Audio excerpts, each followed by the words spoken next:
Mari kita berdoa. Bapa dalam surga, kami mengucapkan syukur dan terima kasih malam ini kami boleh bersama-sama kembali berhimpun di dalam kelas persiapan, khususnya untuk menyampaikan firman Tuhan dalam kebaktian anak-anak.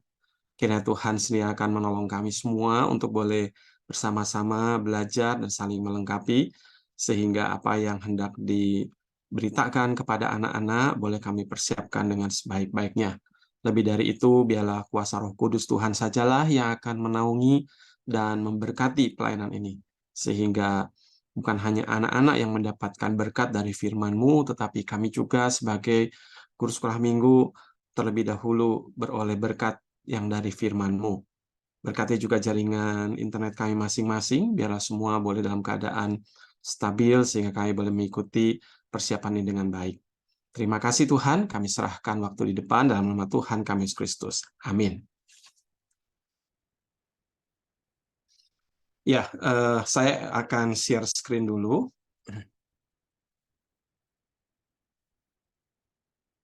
Ya, minta konfirmasi. Bu Mega bisa melihat ini materinya? Bisa, Pak. Saya perbesar dulu dikit ya. Iya, lebih besar loh. Iya. Ya.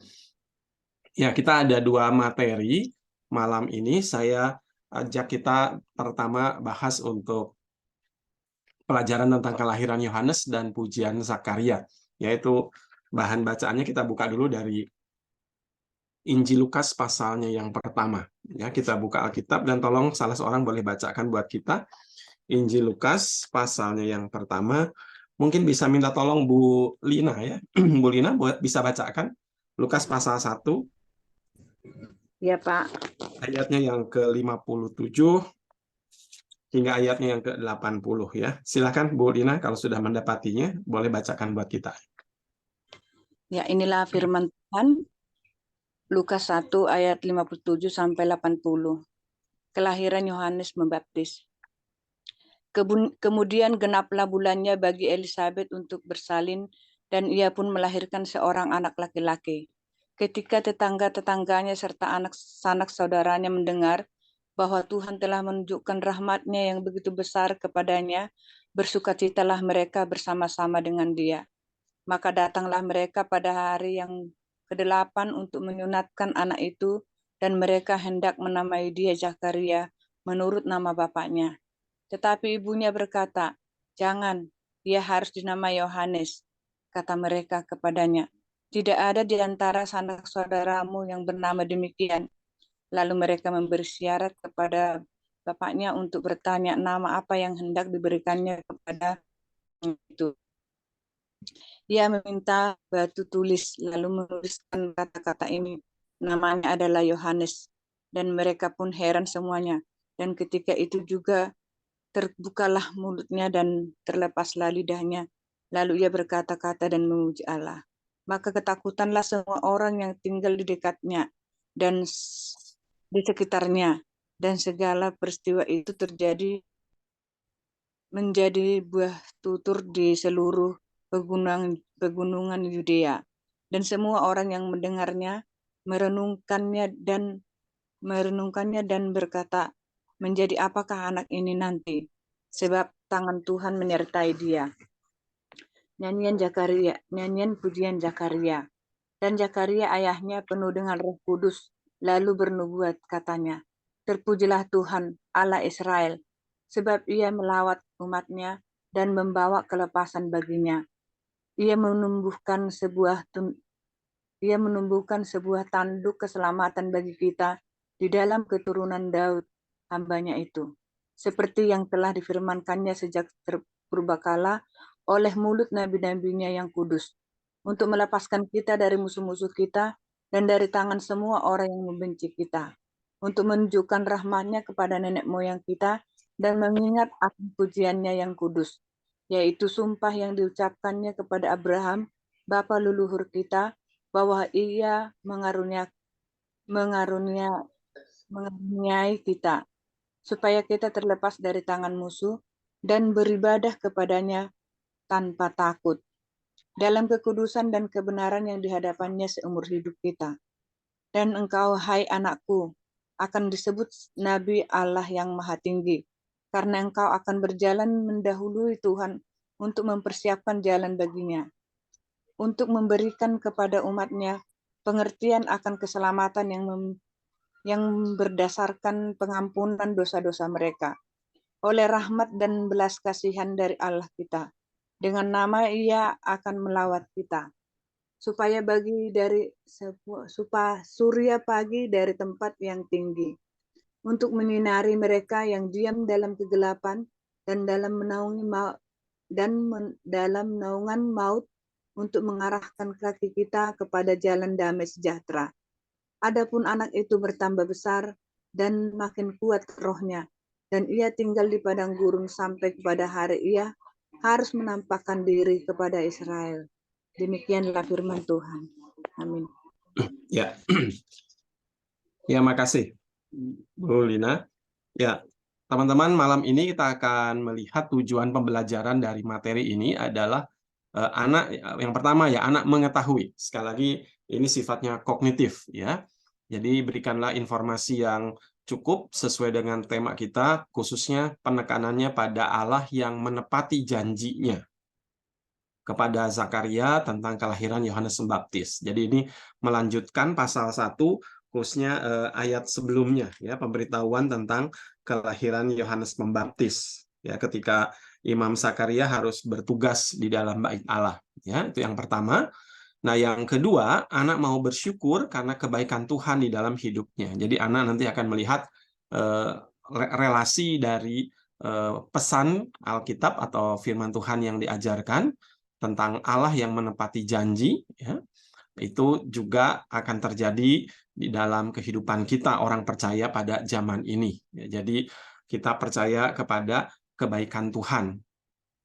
Nah, kita akan coba lihat materi yang tadi sudah kita bacakan. Kita akan lihat beberapa catatan, ya. Jadi pembahasan kali ini seperti tadi dikatakan itu adalah kelanjutan dari kisah yang lalu, ya, di mana Zakaria menjadi bisu karena menolak untuk percaya kepada firman Allah yang disampaikan oleh seorang malaikat, yaitu disampaikan di dalam ayat yang ke-11 pasal 1, ya. Maka tampaklah kepada Zakaria seorang malaikat Tuhan berdiri sebelah kanan mezbah pembakaran ukupan, ya. Jadi disebutkan bahwa engkau akan mendapatkan seorang anak dan namanya adalah Yohanes, ya. Oke. Pokok pesan malaikat itu menyebutkan bahwa Elizabeth itu mengandung dan diberi nama Yohanes, dan karenanya akan bersukacita atas kelahiran Yohanes. Ya, nah ini kita nanti akan jadi catatan di sini, ya. Banyak orang akan bersukacita atas kelahiran Yohanes, artinya memberi dampak. Serta Yohanes akan menjadi pendahulu Tuhan. Dalam hal ini kelahiran Yesus dan juga pelayanan Tuhan Yesus akan didahului oleh Yohanes, ya. Dan betul, Yohanes lahir terlebih dahulu, lalu juga melayani, membuka jalan untuk Tuhan Yesus, ya. Nah, disitulah peran dari Yohanes sebagai pendahulu akan menyiapkan umat sebelum Tuhan datang, ya. Lalu disitulah kita melihat penggenapannya ketika Zakaria melihat bahwa Elizabeth itu sungguh-sungguh mengandung sampai melahirkan seorang anak, baru Zakaria menjadi percaya, ya. Kemudian Zakaria menunjukkan iman percayanya itu dalam 2 tindakan. Yang pertama itu dalam pemberian nama, ya, dengan menuliskan batu tulis. Lalu yang kedua menyampaikan pujian nubuatan, ya. Nah, di sini kita akan melihat bagaimana Zakaria dipimpin oleh Roh Kudus untuk boleh menyampaikan tentang apa yang dilakukan oleh putranya, ya.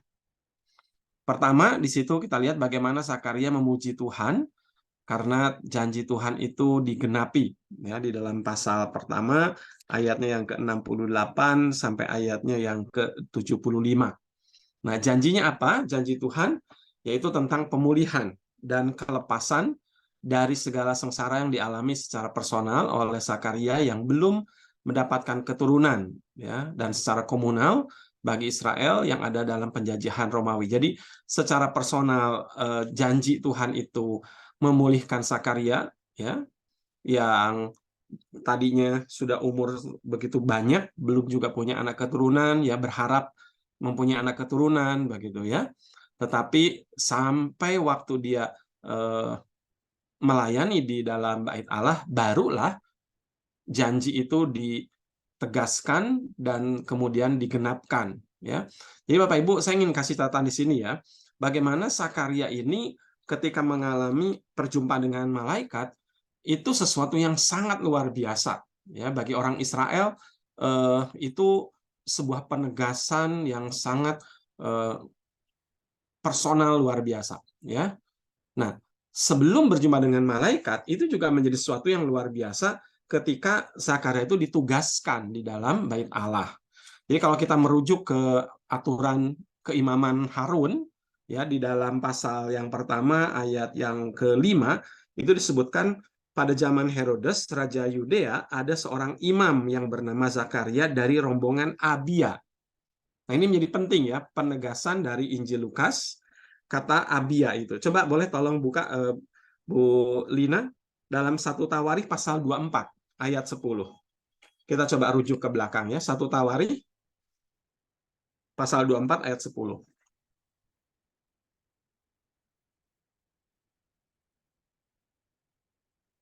Tolong dibacakan 1 Tawarikh 24 ayat yang ke-10.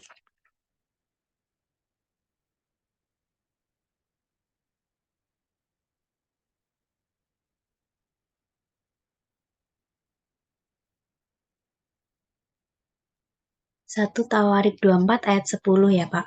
Oh, Bu Lina nggak bisa ya? Oke, Bu Mega, nggak apa-apa. Yang Silakan tolong Bu Mega, 1 yang Tawarikh 24 ayatnya yang ke-10. 1 Tawarikh 24 ayat 10, yang ke-7 pada Hakos, yang ke-8 pada Abia.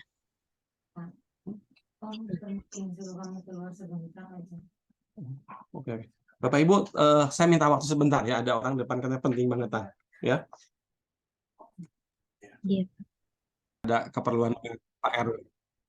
Ya, Bapak Ibu, kalau kita lihat sesuatu yang luar biasa itu terjadi juga ketika Zakaria itu bukan hanya bertemu malaikat di dalam pelayanan ya, khususnya di dalam bait Allah, tapi juga penunjukan Zakaria untuk masuk dalam pelayanan di bait Allah. Itu sesuatu yang sangat langka begitu ya. Gilirannya itu saking banyaknya begitu dari suku Lewi. Nah, kalau kita perhatikan tadi dalam bacaan yang sudah dilakukan di 1 Tawarikh pasal 24, khususnya ayat 10 disebutkan itu adalah giliran Abia. Itu adalah yang ke-8, gitu kan ya. Jadi kelompok ini kurang lebih ada 24.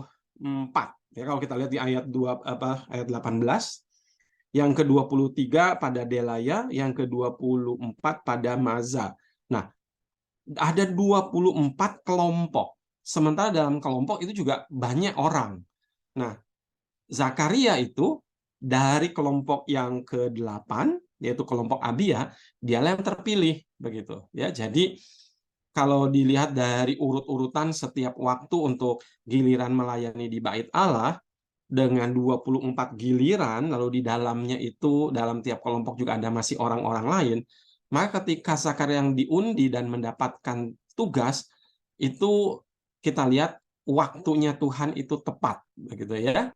Zakaria dipilih pada waktu yang tepat, padahal dalam pandangan manusia Zakaria itu sudah tua begitu kan ya. Ketika dia berharap begitu lama tidak juga mendapatkannya, tapi justru pada waktu dia ditetapkan untuk masuk dalam bait Allah, melayani sebagai imam pada waktu itu, malaikat menampakkan diri dan memberikan janji begitu ya tentang rencana Tuhan memberikan Yohanes. Dan yang menarik adalah Yohanes itu adalah jawaban doa begitu ya. Karena dikaitkan oleh malaikat di dalam ayat 13, tetapi malaikat itu berkata kepada Zakaria, "Jangan takut hai Zakaria, sebab doamu telah dikabulkan, dan Elisabet istrimu akan melahirkan seorang anak laki-laki bagimu, dan haruslah engkau menamai dia Yohanes." Begitu ya. Jadi, saudara, kalau diperhatikan di situ, itu sesuatu yang luar biasa. Tuhan mempunyai rencana dan Tuhan menjanjikannya, lalu Tuhan menggenapinya dalam waktu yang sangat spesial. Ketika Zakaria berdoa dalam usia lanjut begitu ya, tapi pada waktu yang tepat Tuhan perintahkan malaikat dan menyampaikan pesan bahwa dia akan mendapatkan anak laki dan harus beri nama dia Yohanes, ya. Bahkan dikaitkan dengan dia akan mempersiapkan jalan bagi Tuhan, ya. Nah, di sini kita melihat bagaimana Zakaria itu sangat bersukacita luar biasa, ya. Selain dia mendapatkan kesempatan melayani di bait Allah, itu boleh dikatakan di dalam penjelasan bisa-bisa satu orang Lewi dengan 24 bagian atau kelompok suku begitu ya, dalam satu suku 24 kelompok, sementara diundi giliran itu bisa-bisa satu orang cuma satu kali itu masuk ke dalam bait Allah. Ya, jadi Zakaria mendapatkan kesempatan yang langka, tetapi justru itu adalah waktu yang tepat untuk Tuhan memberikan janji penggenapan kepada doa-doa Zakaria. Ya, itu yang pertama. Jadi Zakaria memuji Tuhan akan janji Tuhan yang digenapi. Oke. Dan itu diucapkan di dalam ayatnya yang ke-67 sampai ayatnya yang ke-68 ya, sampai ayat 75. Di situ disebutkan terpujilah Tuhan Allah Israel sebab ia melawat umatnya dan membawa kelepasan baginya. Nah, itu kelepasan bagi Zakaria dalam pergumulan personal, tapi bagi bangsa Israel secara komunal itu Allah melawat dan melepaskan umatnya. Ya, istilah melawat di situ pakai istilah yang menggambarkan Allah itu datang, ya, lalu Allah itu melihat ya kondisi bangsa Israel dan Allah memberikan kelepasan, begitu. Itu melawat dalam pengertian seperti itu, ya, sehingga disebutkan Allah memulihkan, Allah melawat. Kedua, Zakaria dalam nyanyiannya bernubuat tentang Yohanes. Jika diperhatikan baik-baik kata-kata dalam ayat 76 hingga ayatnya yang ke-79 bagian akhirnya, terlihat jelas Zakaria menguraikan kembali pesan malaikat kepadanya. Ya, dengan kata lain, di situ Zakaria mempercayai kebenaran pesan yang disampaikan oleh malaikat. Ya, disebutkan bahwa Yohanes akan menjadi nabi Allah yang maha tinggi karena engkau akan berjalan mendahului Tuhan, mempersiapkan jalan bagi Tuhan untuk berikan kepada umatnya pengertian akan keselamatan berdasarkan pengampunan dosa. Ya, oleh atau melalui rahmat dan belas kasih dari Allah kita, dengan mana Allah melawat kita surya pagi dari tempat yang tinggi.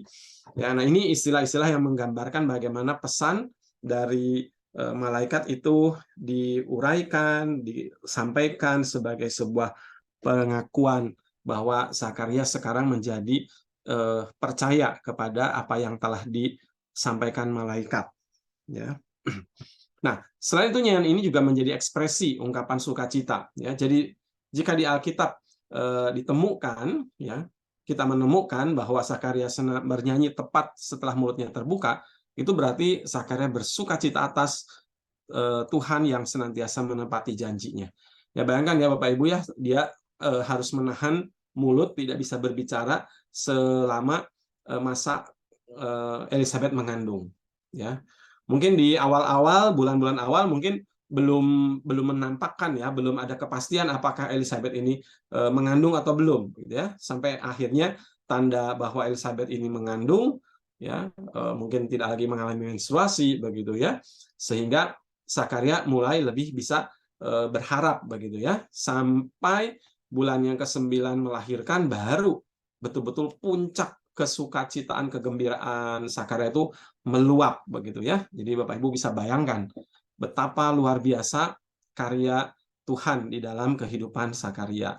Nah, kita yang membaca Injil tentang Tuhan yang berjanji, Tuhan yang menepati, kita mungkin mudah begitu ya menyebutkan dengan mulut, mengambil kesimpulan seperti itu bahwa Tuhan adalah Tuhan yang berjanji, Tuhan adalah Tuhan yang menggenapi.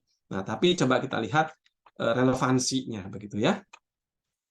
Jika kebaikan Tuhan saja sulit ya untuk kita percayai, padahal kebaikannya telah kita alami, siapa lagi yang akan kita percayai, gitu ya.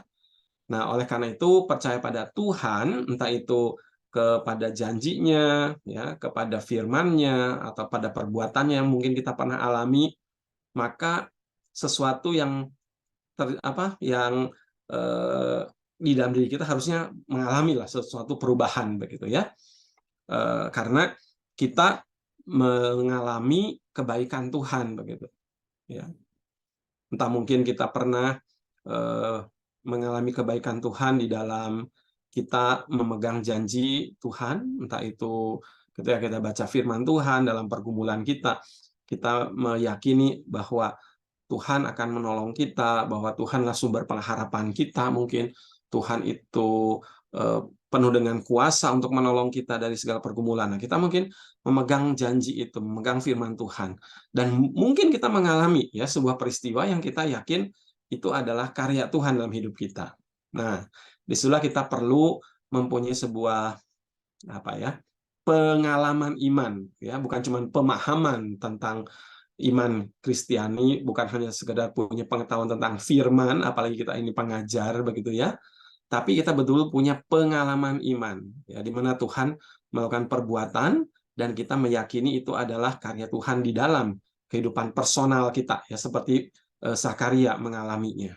Nah, karena itu ajarkan pada anak-anak bahwa meski terkadang kita belum mengerti atau kita belum melihat janji Tuhan, firman Tuhan, bahkan sepertinya itu mustahil begitu ya, entah karena mungkin masalah itu baru pertama kita alami, belum pernah terjadi pada waktu yang kita lihat di sekitar kita begitu ya. Seperti Zakaria juga saya yakin sesuatu yang tidak mudah ya.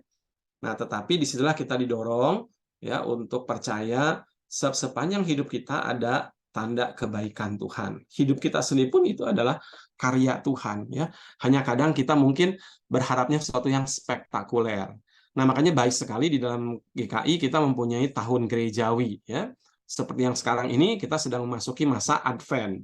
Ya, Advent pertama itu adalah awal dari tahun gerejawi. Ketika kita memulai perjalanan iman kita, begitu ya. Nanti selesai Advent kita masuk masa raya Natal ya. Nanti Januari Epifani, lalu nanti masuk ke minggu biasa, warnanya hijau gitu kan ya, kan sekelilingnya kita. Lalu nanti masuk lagi ke minggu Prapaskah misalnya, lalu masuk minggu Sengsara, warnanya berubah lagi gitu kan ya, dari warnanya ungu, lalu warnanya hitam, terus waktu hari Paskah warnanya menjadi putih, ya, Pentakosta merah, tapi nanti setelah itu, setelah kenaikan Tuhan Yesus, warnanya hijau lagi, begitu ya. Nah, hijau itu disebutnya dengan minggu biasa, ya, ordinary times, gitu ya, hari-hari atau minggu-minggu biasa. Nah, cuman jangan lupa ordinary itu dari kata order, begitu ya.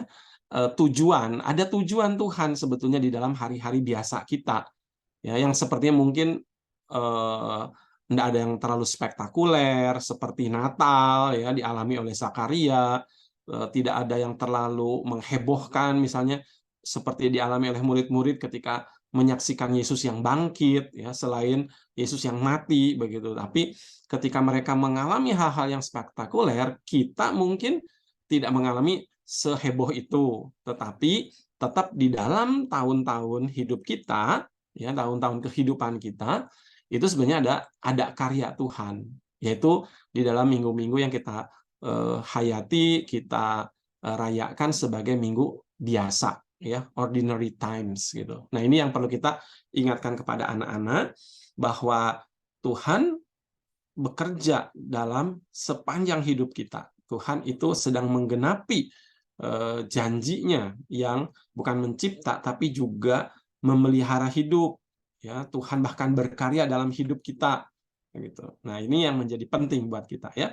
Jadi pada satu titik kehidupan kita, akhirnya kita baru dapat menyadari dan mengerti bahwa firman dan janji Tuhan itu benar adanya. Ya, nah, jadi kadang kita dalam hari-hari biasa merasa biasa-biasa saja. Tapi mungkin satu waktu tertentu ketika kita mengalami sebuah pergumulan, lalu kita mengalami pertolongan Tuhan, baru di sana kita menyadari, oh iya, Tuhan itu ada, Tuhan itu berfirman dan Dia betul-betul menggenapkan. Ya, nah saya berharap kita coba memahami dan menghidupi terlebih dahulu ya pemahaman pesan bagian firman Tuhan ini ketika kita ini bersukacita di dalam sepanjang hidup kita ya, di hari-hari yang menyenangkan, di hari-hari yang mungkin menegangkan, di hari-hari ketika Tuhan itu begitu dekat ya, begitu nyata buat kita, atau mungkin di saat-saat kita merasa biasa-biasa saja gitu ya. Nah, biar di situ kita melihat seperti Zakaria, dia menanti janji Tuhan, dan disitulah Tuhan menggenapinya. Dan setelah itu, ketika menyadarinya, Sakaria luar biasa bersukacita. Ya, nah semoga ini juga yang akan kita alami dan kita akan bagikan ke anak-anak. Ya, oke, sedikit refleksi mungkin dari teman-teman. Ya, apa yang pernah? Apakah ada yang pernah ya meragukan Tuhan? Ya, lalu bagaimana agar kita terus bisa merasakan kebaikan Tuhan dalam hidup kita? Ya, bagaimana kita bisa merawat iman kita, menguatkan iman kita supaya tetap merasakan dan menyadari, ya, bahkan mensyukuri kebaikan Tuhan. Lalu bagaimana bentuk ungkapan sukacita untuk kebaikan Tuhan itu? Ya, oke, silakan mungkin ada yang bisa berbagi pengalaman, yang mau berbagi cerita. Pernah enggak kita mengalami keraguan? Ya, lalu bagaimana kita menghadapinya? Lalu bagaimana kita juga mengantisipasi supaya kita bisa terus merawat, ya, dalam kehidupan kita tentang iman yang menantikan kebaikan Tuhan, mengalami kebaikan Tuhan. Boleh silakan, ada yang mau berbagi pengalaman dulu? Siapa di sini yang mau? Silakan.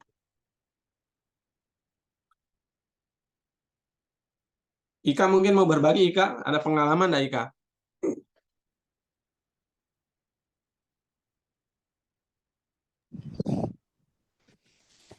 Berbagi apa ya Pak ya? Mungkin ada keraguan atau bagaimana merawat gitu kan ya iman kita, pengharapan kita kepada Tuhan, sehingga ketika mungkin ada kesulitan, pergumulan yang mungkin buat orang lain meragukan, tapi mungkin buat kita enggak gitu loh. Tapi tetap itu hidup yang memang tidak mudah begitu.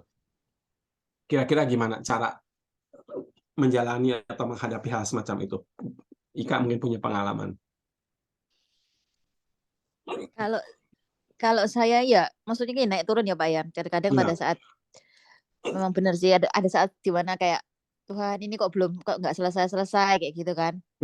Pergumulan saya kok nggak selesai gitu.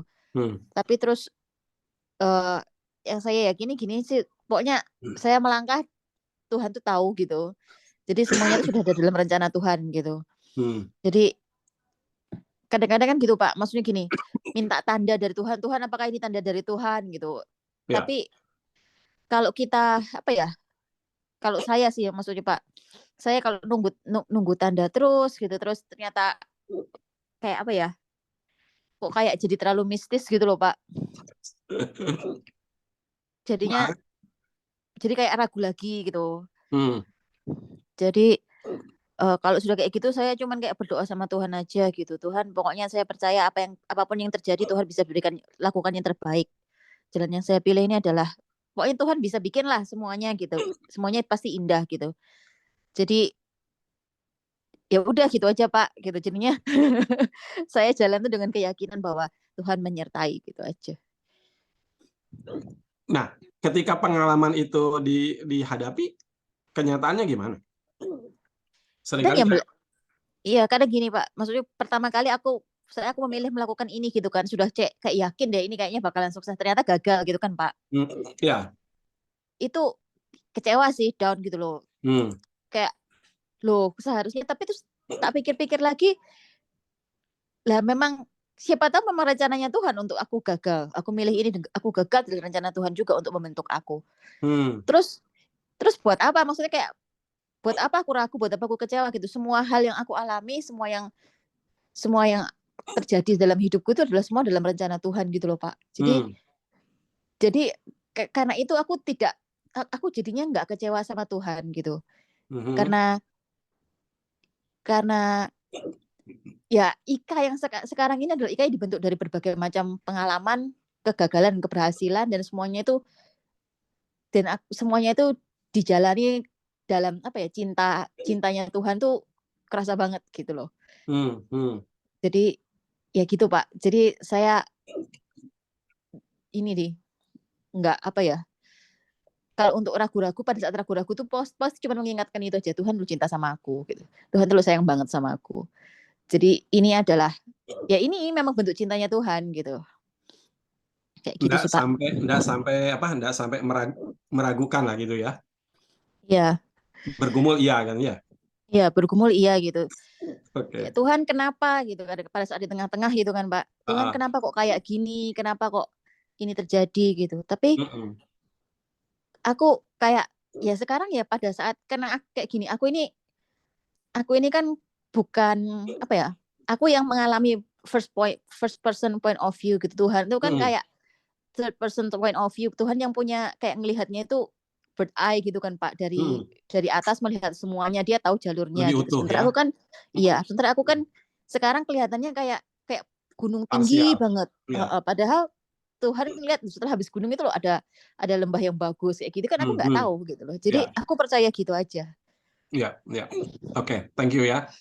Eh, ini coba membahasakan pergumulan hidup dengan sebuah gambaran lebih mudah ya untuk kita pahami. Jadi seperti sebuah perjalanan kita cuman lihatnya halangan seperti gunung begitu kan yang harus kita daki. Aduh Tuhan rasanya kok hambatan, kok sulitan gitu kan. Aku nggak mampu misalnya. Tapi Tuhan melihat dari ketinggian dan dia mengingatkan kita bahwa menjanjikan gitu kan ya kekuatan, penyertaan, dan di balik itu ada kebaikan. So tadi digambarkan mungkin ada pemandangan yang jauh lebih bagus ya dari yang kita lihat hanya sekedar gunung yang mungkin hambatan ya. Apalagi kalau yang senang naik gunung ya. Kita kalau dari bawah atau dari kejauhan bahkan yang kelihatan kan cuman warnanya biru, hitam gitu kan ya. Atau sedikit hijau-hijau begitu ya. Tapi kalau kita sudah naik dan untuk naik itu kan butuh usaha dan apa ya ketekunan ya kesabaran tahan uji itu betul-betul Roma pasal 5 gitu kan. Tapi setelah kita naik dan di atas ketinggian yang cukup kita akan melihat iya ya yang tadinya hitam gitu kan ya kayaknya cuma sewarna atau begitu kita naik ke atas kok api begitu kan bagus sekali gitu. Nah itu kadang Tuhan membawa kita dalam sebuah proses ya untuk melihat dan mengalami kebaikan luar biasa. Saya coba bahwa kita melihat ini ya sebuah diagram tentang iman kita begitu ya. Tadi yang dikatakan kognitif ya, anak diajak untuk mengetahui isi iman, pengetahuan tentang iman. Nah, ini itu baru bagian notisia begitu ya, baru data. Ya, anak-anak diajari tentang apa yang kita percaya di dalam iman Kristiani ya, apa yang kita percaya dari Tuhan Yesus begitu kan. Alkitab, ajarannya, kisahnya, karyanya, janji-janjinya kita ajarkan. Tapi itu baru notisia, baru data.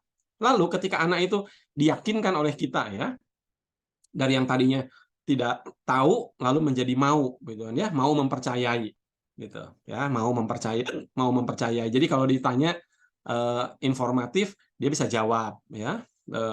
Lalu kalau dikasih tes misalnya lalu cerdas cermat ya dia yakin untuk pertanyaan tentang sesuatu dalam Alkitab jawabannya ini gitu. Nah, dia akan jawab.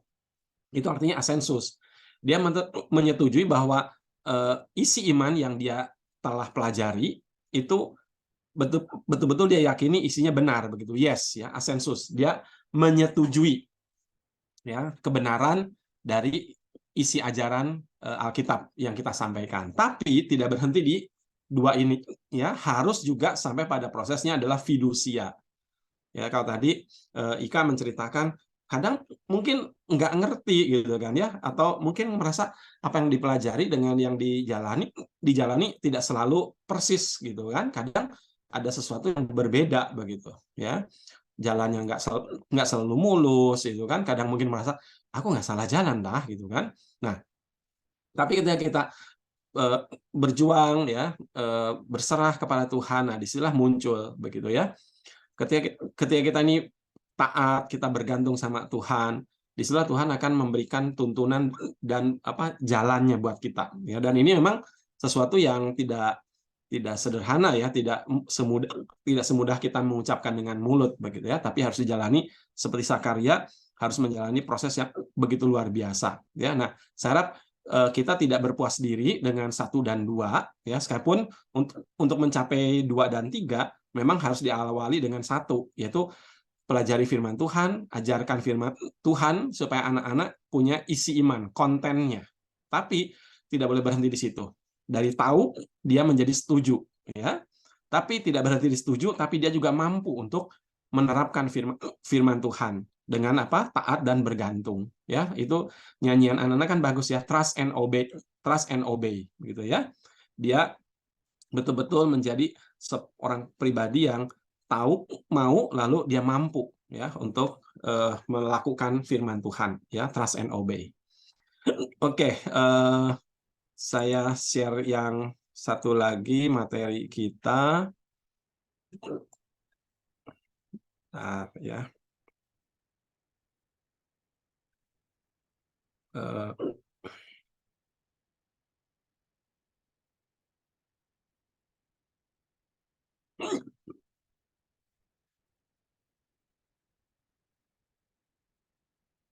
Nah, ayat hafalan yang akan kita pakai untuk ajaran yang kali ini adalah Mazmur 28 ayat 6. Ya, terpujilah Tuhan karena Ia telah mendengar suara permohonanku. Jadi fokus kita pada pergumulan iman dan kehidupan iman seorang Sakaria, dan ayat hafalan ini cukup mewakili ya bagaimana Sakaria ini memuji Tuhan karena Tuhan mendengar, Allah yang menggenapi janjinya di tengah-tengah pergumulan kita. Karena itulah kita boleh berdoa ya, kita boleh memohon kepada Tuhan supaya Tuhan sendiri akan menggenapkan rencananya dalam hidup kita. Gitu ya. Itu tema kita, ayat hafalan kita. Nah, ini yang saya ingin tekankan tadi juga ya, tentang dimensi iman yang tadi itu berkaitan tentang definisi ya atau esensi iman, 3 dimensinya tadi itu ya. Tapi sekarang ini 3 dimensi iman ketika bicara mengenai dampak, gitu ya. Ketika bicara mengenai dampaknya. Dampak yang pertama adalah dimensi iman secara personal ya. Dampaknya terhadap diri kita adalah mengalami transformasi ya, pembaharuan di dalam diri kita. Ya, seperti Sakaria tadi, seorang yang punya jabatan, punya tugas ya, pengabdian di Bait Allah, tetapi itu tidak cukup menjamin dia menjadi seorang yang sungguh-sungguh ya, misalnya di dalam berharap dan percaya kepada Tuhan, sampai dia mengalami sebuah pergumulan iman ya, ketika dia ingin punya anak, dia doa lama sekali sampai akhirnya Tuhan menjawab dan betul-betul menggenapkan, bahkan melampaui harapannya ya, di mana anak yang dilahirkan adalah justru seorang Yohanes Pembaptis begitu ya, yang mempersiapkan jalan bagi Tuhan. Yang kedua, dampak atau dimensi iman yang lain itu adalah dampaknya secara interpersonal, yaitu ketika mengalami atau membawa pembaharuan, transformasi hubungan partisipan, yaitu kita sendiri atau anak-anak, dengan orang lain di dalam kehidupan bersama, gitu ya. Jadi seperti tadi Sakaria membawa sukacita buat orang-orang di sekitarnya, bukan cuma untuk dia tok, begitu ya. Lalu yang ketiga, iman kita itu membawa dampak secara sosial, gitu ya. Iman kita ini membawa pengaruh terhadap kehidupan sosial, yaitu mengalami kehidupan sosial yang diubah gitu, diubah oleh kehadiran kita ya. Jadi kehadiran Yesaya, Sakaria, lalu kelahiran Yohanes Pembaptis ya, itu membawa perubahan sosial begitu ya. Nah, diharapkan ketika kita juga belajar tentang rencana dan karya Allah yang menggenapi karyanya dalam hidup kita, itu membawa dampak ya secara sosial juga begitu ya. Artinya anak-anak ketika kita sedang didik dalam iman ya, kita rawat iman mereka, kita kuatkan iman mereka, harap satu hari anak-anak ini membawa pembaharuan dalam kehidupan sosial ya. Kita tidak tahu sekarang, sama seperti Sakaria begitu ya. Secara faktual Yohanes Pembaptis itu masih bayi waktu dilahirkan, tapi kan dia mempunyai sebuah kepercayaan, sebuah iman bahwa rencana Tuhan sedang digenapi dalam hidup dia. Maka dididiklah Yohanes Pembaptis oleh ayah ibunya, kan gitu ya, sehingga dia satu hari bisa membawa pembaharuan secara sosial begitu. Artinya Bapak Ibu, kita pun mungkin melihat anak-anak hari ini ya, adalah anak-anak yang mungkin ada yang kita tahu latar belakang orang tuanya mungkin ya, ada yang broken lah, ada orang tua yang mungkin tidak mendidik anak dengan sebaik yang kita harapkan mungkin, tapi jangan berputus asa gitu kan, bahwa satu hari anak itu melalui pelayanan kita membawa pengaruh dalam hidup masyarakat. Coba saja kita lihat seorang Samuel, Nabi Samuel, dididik oleh seorang eh,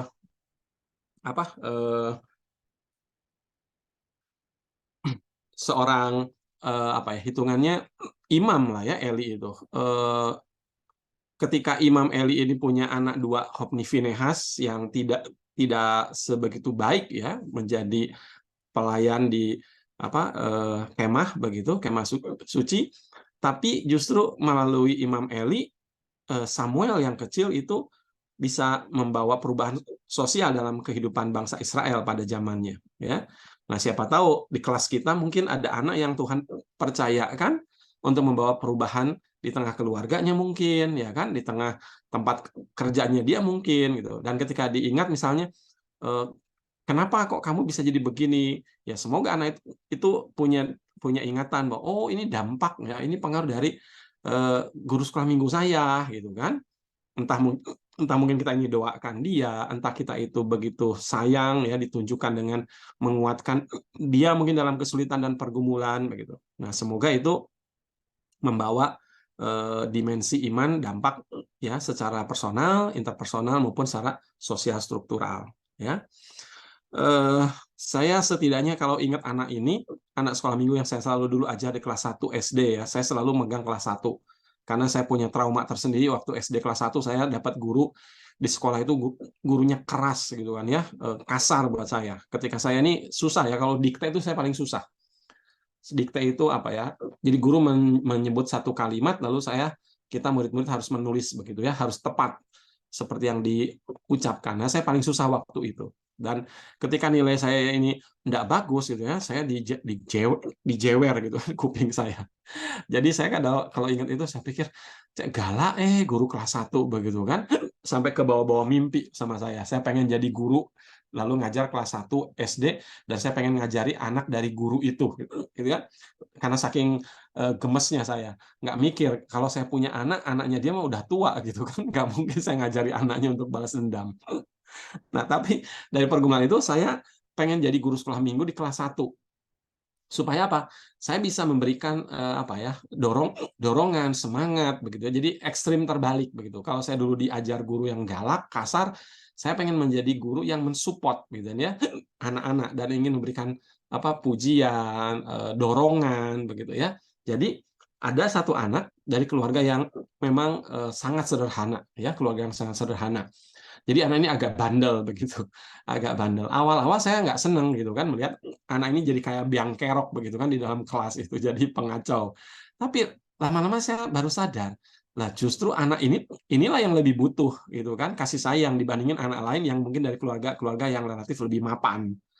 Nah, dari situ justru saya berkeputusan dengan teman kelas saya bahwa kita harus perhatikan anak ini ya, berikan kasih sayang, dorongan, dukungan begitu.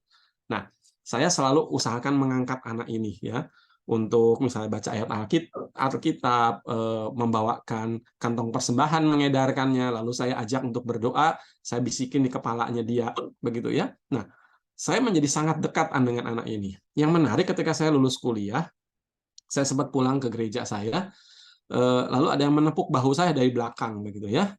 Lalu yang nepuk tuh ngomongnya gini, Lause kan, karena saya dari gereja Chinese ya, dia manggilnya Lause gitu, guru gitu ya.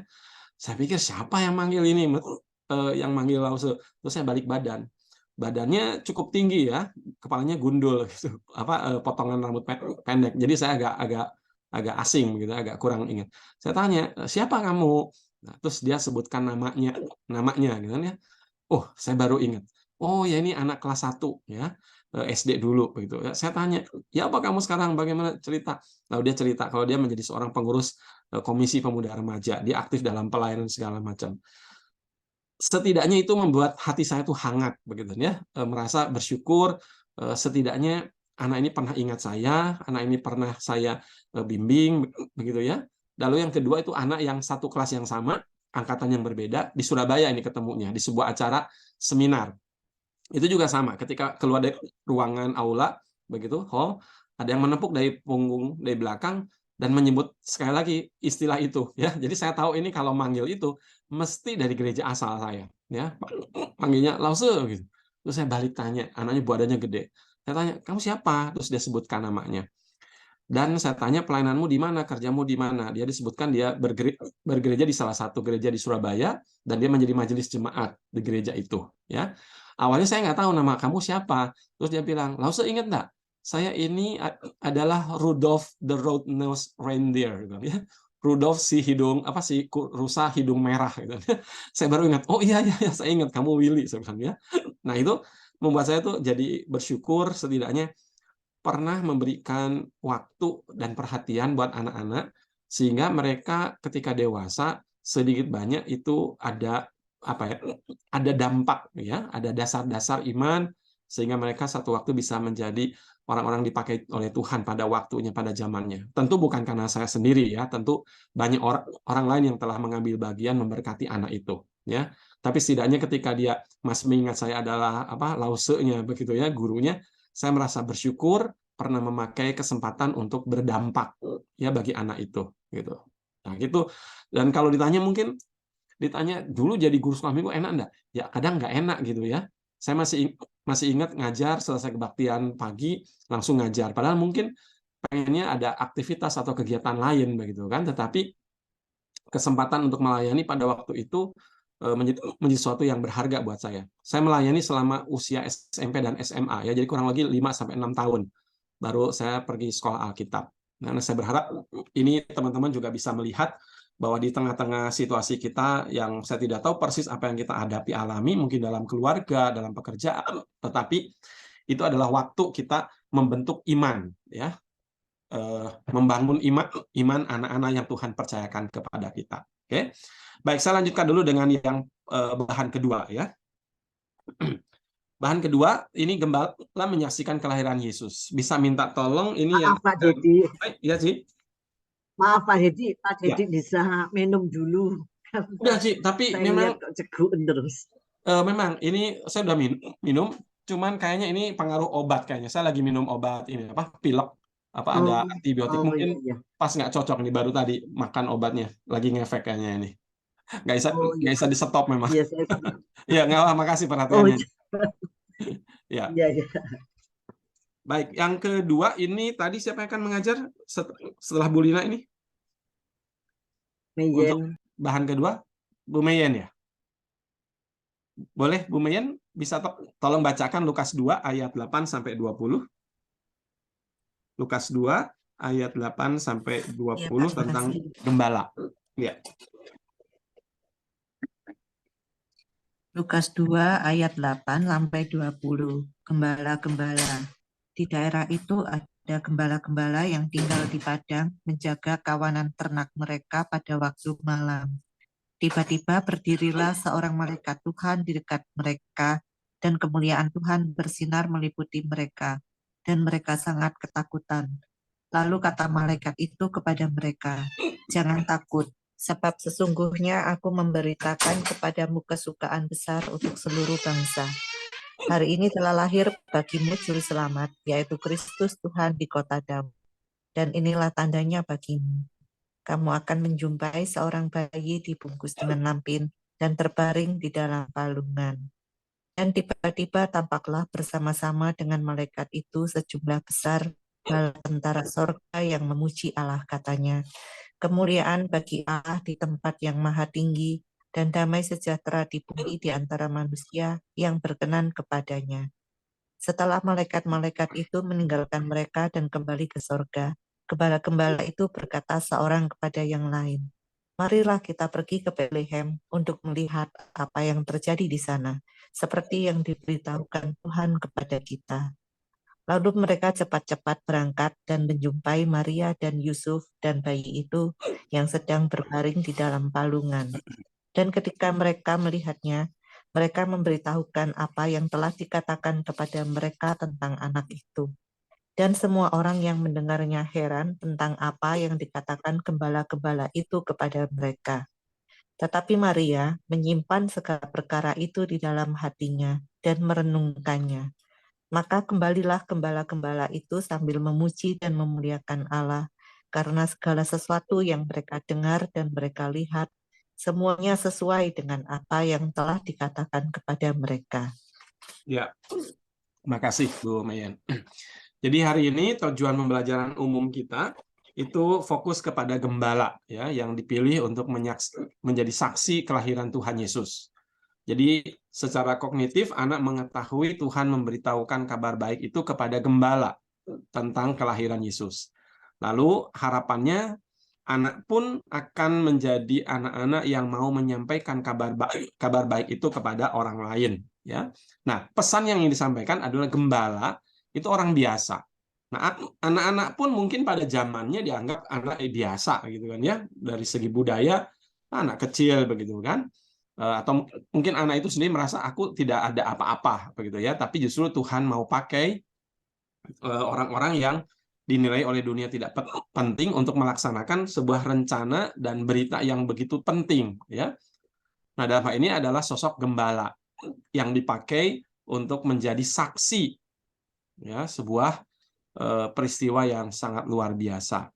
Nah, gembala adalah sosok yang tidak berpendidikan, perilakunya dianggap kasar ya, karena itu pekerjaannya yang sedang berhadapan dengan domba-domba gembalaan atau binatang-binatang buas yang memangsa domba-domba gembalaan mereka.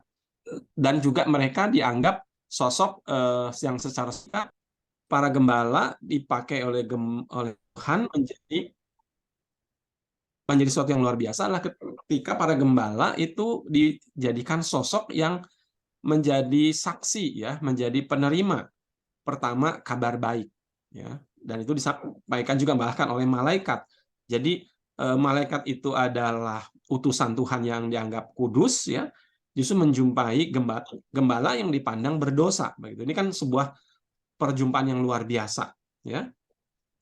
Lalu sebelum ini juga saya ingin tambahkan bahwa berita ini yang menarik adalah justru diberitakan selain kepada gembala orang biasa, juga di padang gembalaan. Bukan, nah kontrasnya buat saya adalah bukan kepada para pemimpin agama gitu kan, bukan para pemimpin agama di Yerusalem, di Bait Allah. Tapi justru berita ini disampaikan justru ke gembala yang dianggap berdosa dan di padang gembala. Juga bukan dinyampaikan ke istana ya, tapi justru disampaikannya di rakyat jelata gitu ya. Nah, ini kontras-kontras yang luar biasa ketika Tuhan memilih para gembala. Nah, reaksinya para gembala menjadi sangat ketakutan ya. Takut di sini pakai istilah phobeo, takut yang menimbulkan rasa hormat ya, menimbulkan rasa kagum, takjub begitu ya. Nah, ketika mereka mendapatkan kabar itu, lalu mereka juga diberitahukan bahwa kabar itu untuk seluruh umat manusia ya. Di ayatnya yang ke-10 dijelaskan di situ bahwa kabar ini adalah kabar keselamatan untuk seluruh bangsa, pakai istilah begitu ya.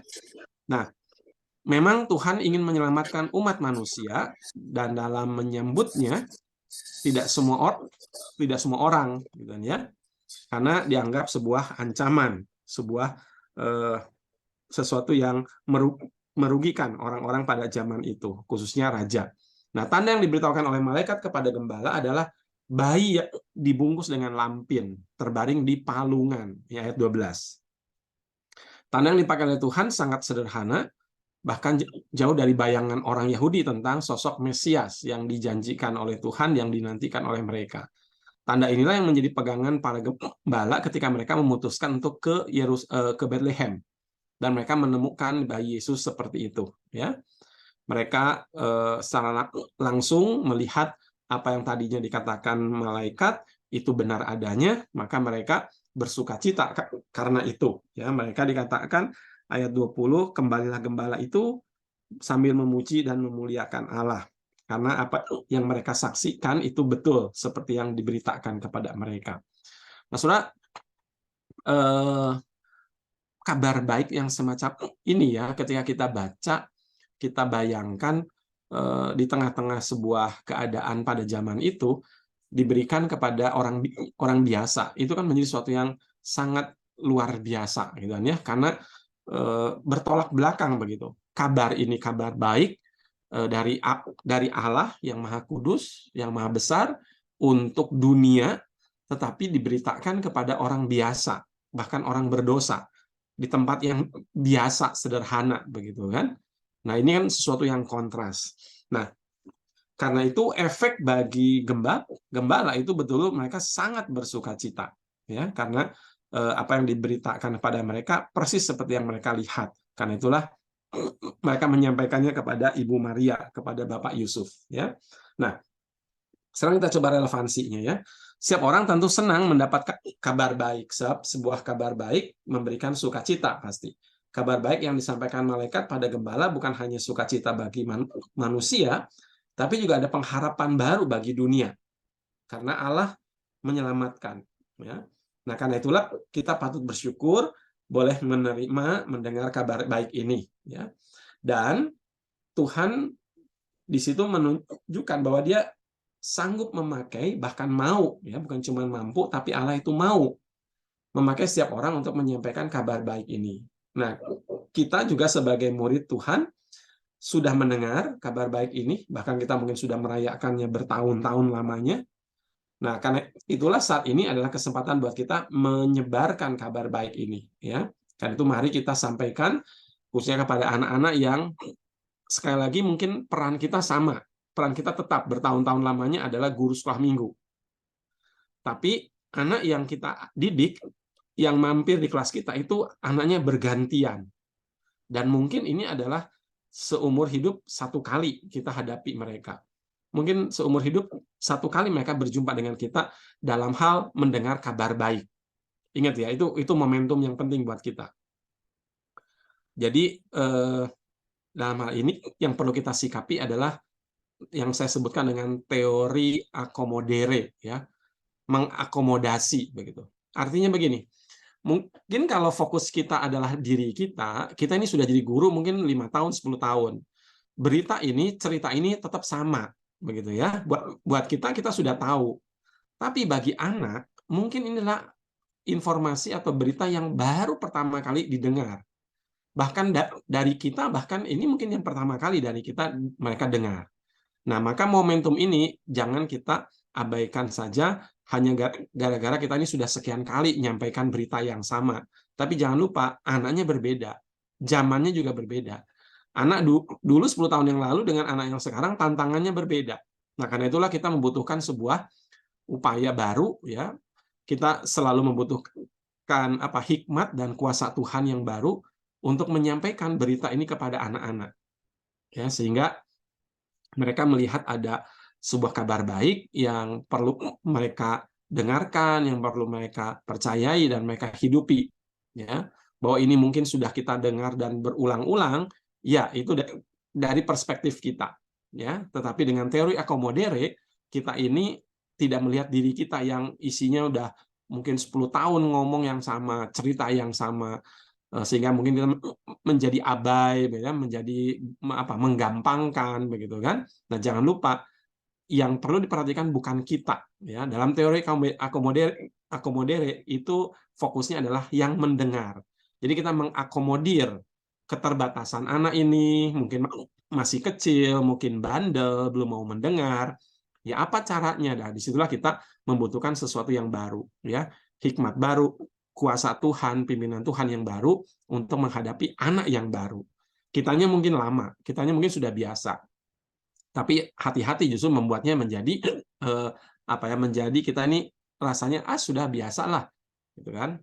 Nah, justru di situ kita perlu memaknai kembali ini kesempatan kabar baik diberitakan, maka kita butuh hikmat dan kuasa Tuhan sehingga pada waktu menyampaikannya bukan kita, gitu kan, yang berkarya, tapi Tuhan sedang berbicara melalui kita, gitu ya. Baik. Coba kita refleksi sedikit, ya. Apa makna kabar baik bagi kita, ya, pada zaman ini, pada waktu kita merayakan di tahun 2022. Kan ini sudah biasa gitu kan berita ini. Tapi bagaimana kita memaknai berita ini? Bagaimana kita menghayati bahwa berita ini ada kabar baiknya, ada kebaikan yang sedang Tuhan nyatakan dalam hidup kita. Ya, lalu apa kabar baik yang Anda nyatakan kepada orang, ya, atau kepada ciptaan sekitar kita? Intinya apa yang kita lakukan untuk menyatakan kabar baik ini kepada orang atau kepada ciptaan yang lain. Apa yang dapat Anda lakukan untuk menyebarkan kabar baik tersebut pada orang lain? Apa yang kita lakukan ya pada waktu kita menyebarkan? Bukan hanya ngajar anak sekolah minggu ya. Mungkin dengan cara yang lain, apa yang kita lakukan? Oke, saya mau tanya, silakan mungkin siapa yang mau berbagi apa yang kita maknai tahun ini ya, Natal, berita baik ini yang sudah berulang tahun ya, kita ulang-ulang, tapi makna apa bagi kita tahun ini? Silakan mungkin ada yang mau berbagi pengalaman atau pemahaman ketika kita berbicara tentang ini.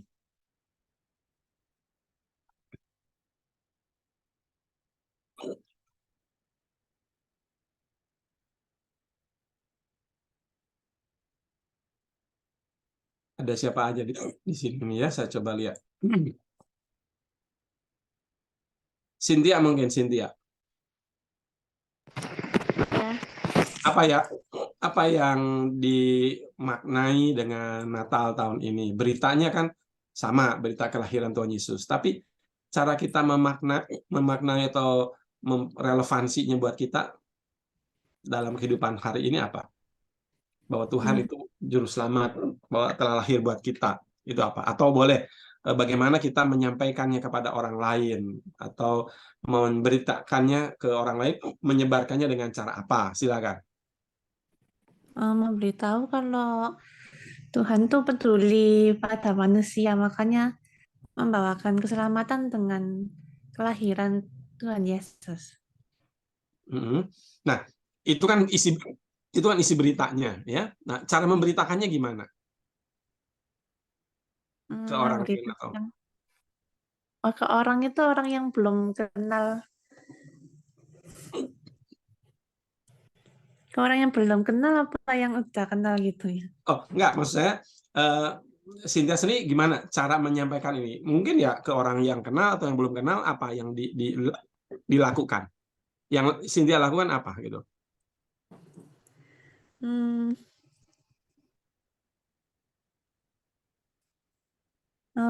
Memberikan kabar sukacita gitu. Caranya gimana?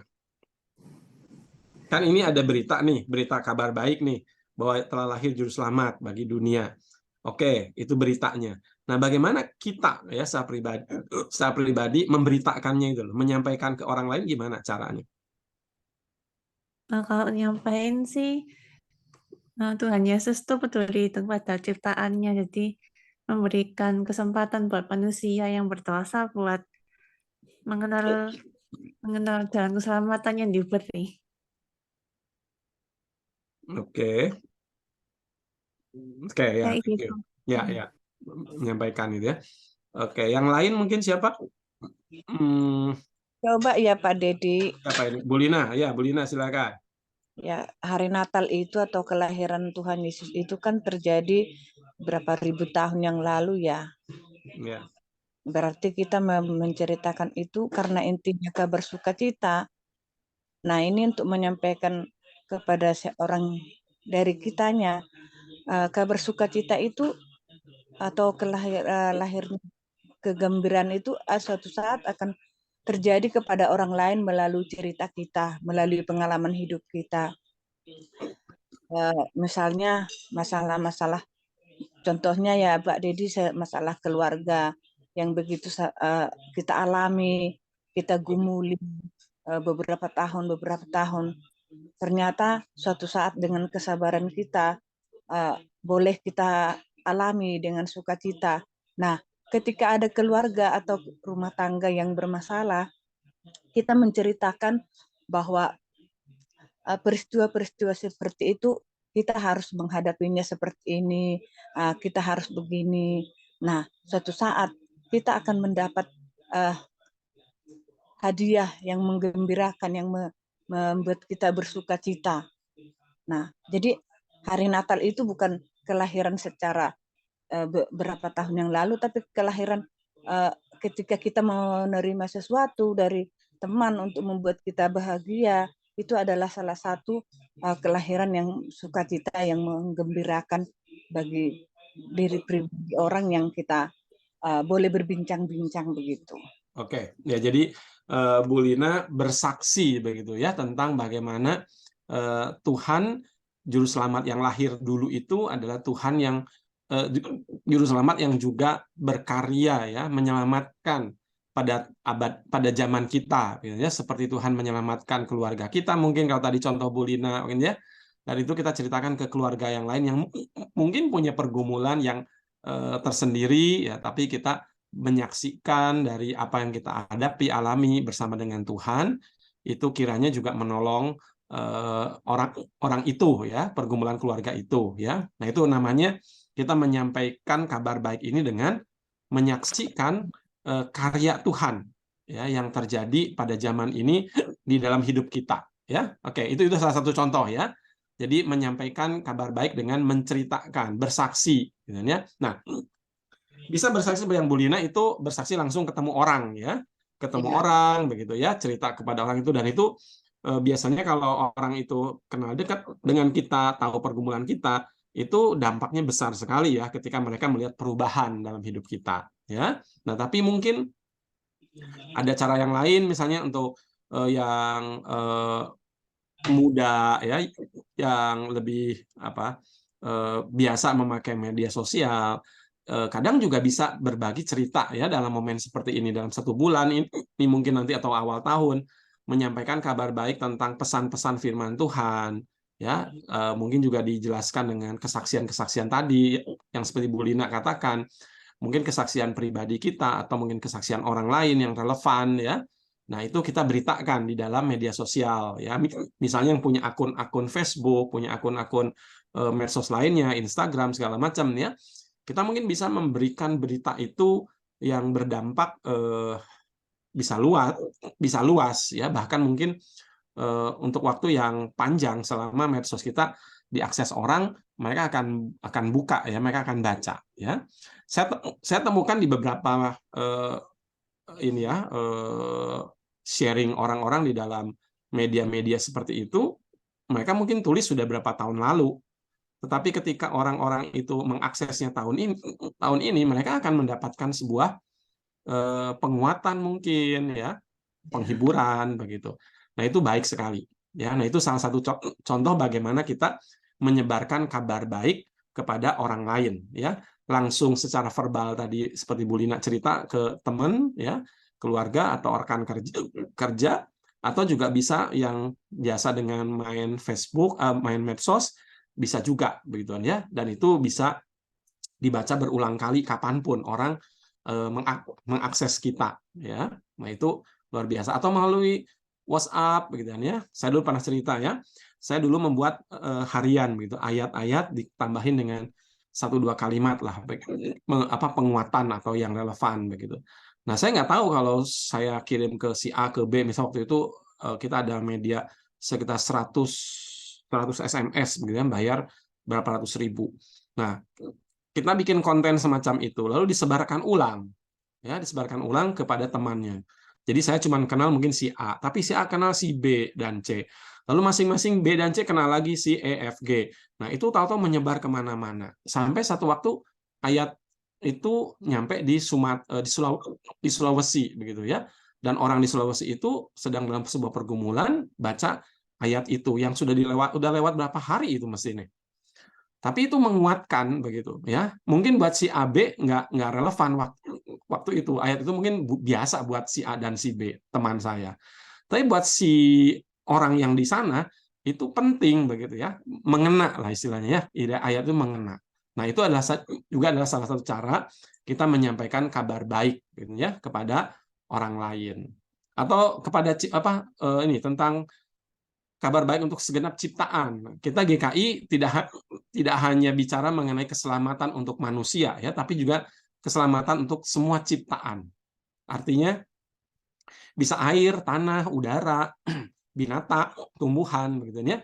Jadi bisa saja kita juga menceritakan tentang pentingnya pelestarian ya, pelestarian lingkungan kita.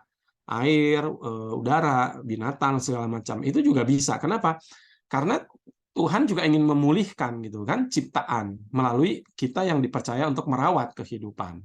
Ya, nah, Jadi silahkan buat teman-teman kalau ada gerakan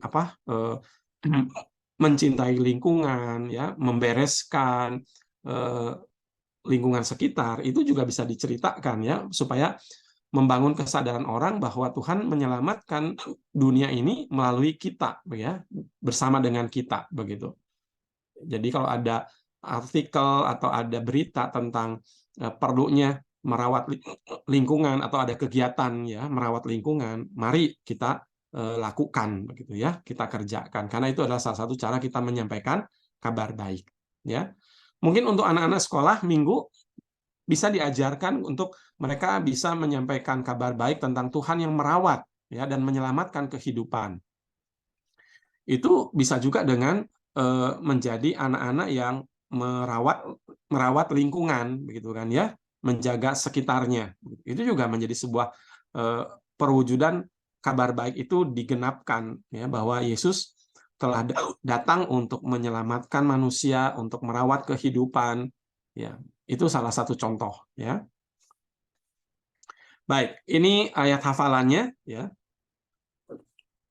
Hari ini telah lahir bagimu juru selamat, yaitu Kristus Tuhan di kota Daud. Ya, ini ayat yang perlu diulang-ulang pada waktu masa raya Natal, ya, supaya anak selalu ingat bahwa Natal itu adalah lahirnya juru selamat, ya.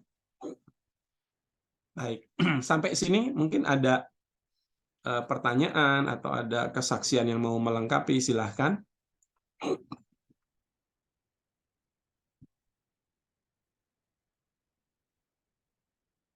Pak Dedi Ya. tanya, Ya, Bu Lina. berarti sampai Yohanes lahir, Zakaria itu bisu terus, ya Pak? Iyalah. Jadi begitu lahir, baru Zakaria mulutnya dibuka, ya. Lamanya. Hah? Lama. Ya itulah, itu belum seberapa, ya. 1 tahun tok gitu kan. Iya. Kadang Tuhan membuat Israel bertobat butuh waktu lama saking tegar tengkuk gitu kan, ya. Cuman ini ya cukuplah semasa hamil Elizabeth. Makasih Pak. Ya.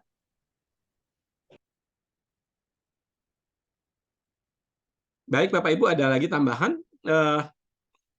Jadi yang tadi kelas pertama Bu Lina, terus yang kedua Bu Meyen, ya. Oke. Baik Bapak Ibu, kalau tidak ada tambahan, nggak ada pertanyaan, kita bisa akhiri dulu. Baik, saya mau lanjutkan dengan pergi rapat. Saya minta kesediaan Bu Haryati, ya, boleh tutup dalam doa buat kita semua, juga doakan untuk Bu Lina dan Bu Meyen yang akan persiapan untuk mengajar, ya. Ya. Segala puji dan syukur kami naikkan kepadamu Tuhan. Terima kasih kalau malam hari ini kami boleh Tuhan pimpin melalui pendeta Pak Dedi yang sudah memimpin dalam persiapan ini. Tuhan berkati dan juga pakai makin hari makin bertambah indah. Dan kami anak-anak-Mu Tuhan, kami mengucap syukur, kami boleh belajar di dalam kami menyampaikan kepada anak-anak di sekolah minggu. Kami sungguh mohon Tuhan, biarlah Roh Kudus sendiri yang memimpin kami. Di dalam setiap cerita kami boleh benar-benar menyerahkan kepadamu. Kami tidak dapat berbuat apa-apa tanpa Tuhan. Biarlah Tuhan firman ini tidak sia-sia, melainkan boleh tinggal di dalam hati anak-anak-Mu. Dan kami percaya bahwa Roh Kudus bekerja, menerangi kami, dan menolong anak supaya dapat mengerti dengan sungguh-sungguh akan firman-Mu. Tuhan, biar apa yang kami boleh, yang sebagai guru-guru yang sudah bertugas, yang akan bertugas nanti, baik pada tanggal 11 maupun tanggal 18. Kami mohon bagi kelas kecil maupun kelas besar, kami menyerahkan kepadamu dan kami berserah. Biarlah hanya nama Tuhan saja yang dipermuliakan. Terima kasih Tuhan, kami juga berdoa untuk Pak Dedi akan mengikuti rapat. Tuhan berkati juga setiap kami sebagai guru-guru sekolah minggu. Di dalam pekerjaan kami, di dalam apapun tugas kami boleh memuliakan nama Tuhan dan menjadi berkat. Di dalam nama Tuhan kami, Yesus Kristus, kami boleh menyerahkan semua doa ini.